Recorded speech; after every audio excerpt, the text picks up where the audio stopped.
Allora, questa è la nostra tradizione napoletana, dove noi a Pasqua invochiamo la Madonna che sta qui presente, che sarebbe la Madonna dell'Acqua, che come tutti i turisti che vanno, perché parecchie persone che vanno lì a vedere questa Madonna vedono praticamente tanti oggetti d'oro e d'argento per i miracoli effettuati da questa Madonna.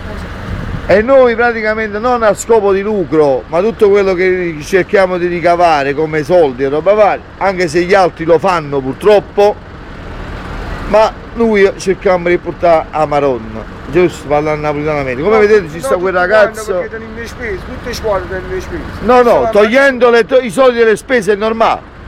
Però noi vediamo questo ragazzo che ha i piedi scalzi. Perché tu stai scalzo? Perché le vado più alla Madonna. E che significa stare scalzo? Che significa? Cioè per me rappresenta camminare scalzo verso la Madonna. Il dolore. Il dolore. Il dolore praticamente, quando più dolore siete, più dedica a Madonna. Soffrire per la Madonna. Benissimo.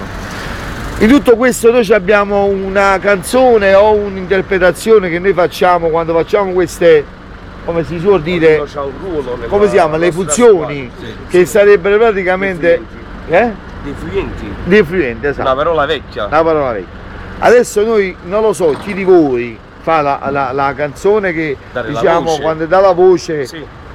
Chi è che la fa? La fai tu? Come ti chiami tu? Tarantino Alessandro. Tarantino Alessandro. Alessandro, a questo punto a tutto il mondo, perché questa cosa verrà messa su internet, dedichiamo questa cosa alla Madonna dell'Arco e forse anche su Facebook, perché ormai è un canale che è molto nominato in tutti quanti.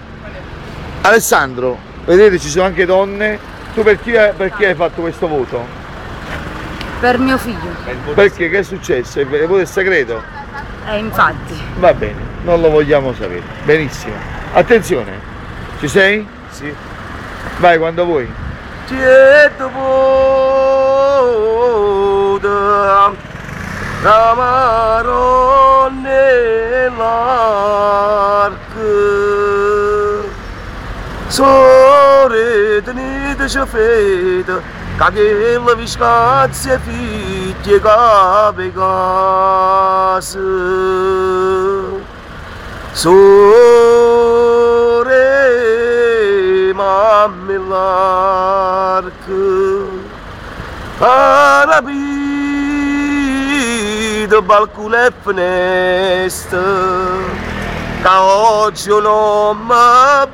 Allora Alessandro, purtroppo abbiamo dovuto interrompere la performance perché vanno di fretta per la situazione. Sì. Qual è il vostro... Unione Cattolica Operaia, Rione d'Aquanella, isolato 51. Signori, vi ringrazio, un bacio Grazie, alla buonasera. Madonna e a voi. Ciao.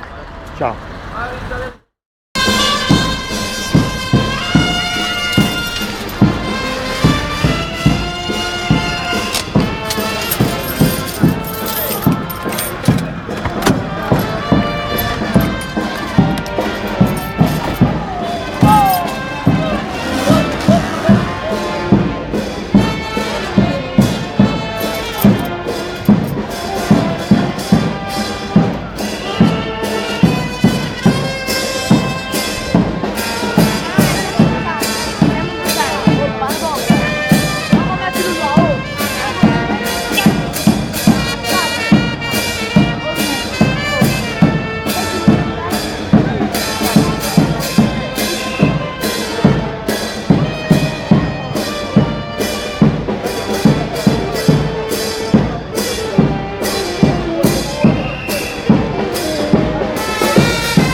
fai tu quindi al mondo mondiale.